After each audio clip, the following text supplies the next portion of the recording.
চরিত্র একরকম। একজন চিন্তা করে হারে মারা যদি যায় তাহলে ঋণটা কে দিবে, আর আরেকজন আছে খায়ে খায় এক দোকান থেকে আরেক দোকান, আরেক দোকান থেকে আরেক দোকান। তাহলে দুই বান্দার চরিত্র কি একরকম হলো? দুই বান্দার চরিত্র একরকম হবে না।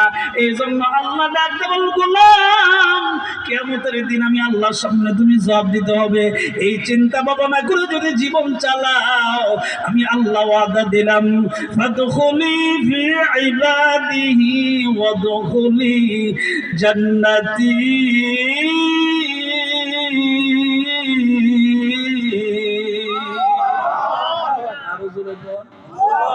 তাকে তো একটা কথা বইলে লাই, খুব খেয়াল করবেন, কারণ কথা তো আর আজে মাঝে বলা যায় না। চিন্তা ভাবনা গবেষণা করে কথা বলতে হয়। যদিও আমি ছোট মানুষ, কিন্তু কথা তো ইচ্ছা করে বানায় বলা যাবে না, একেবারে চিন্তা ভাবনা করে কথা বলা লাগবে। খুব খেয়াল করবেন, কিয়ামতের দিন আল্লাহ যদি বলে যে তুমি আমার গোলাম, তুমি আমার বান্দা না, আচ্ছা বলেন তখন কি উপায় থাকবে?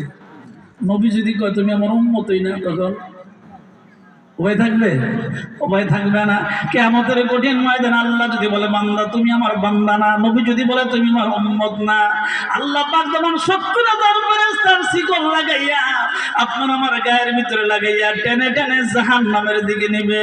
ওয়াসিকাল্লাযীনা কাফারু ইলা জাহান্নামা যুমারা, এইভাবে টেনে টেনে জাহান্নামের দিকে নিবে।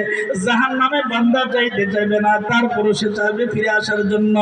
আবার সামনের দিকে টানবে, আবার ফিরে আসার জন্য চেষ্টা করবে। আল্লাহ বলবেন, নারে নারে বান্দা, গোলাম যদি হইতি আমি আল্লাহর ওয়াদা মোতাবেক জান্নাত দিয়ে দিতাম। কারণ আমি আল্লাহ ওয়াদা না করছি তোর সঙ্গে জান্নাত দিব, কিসের বিনিময়ে?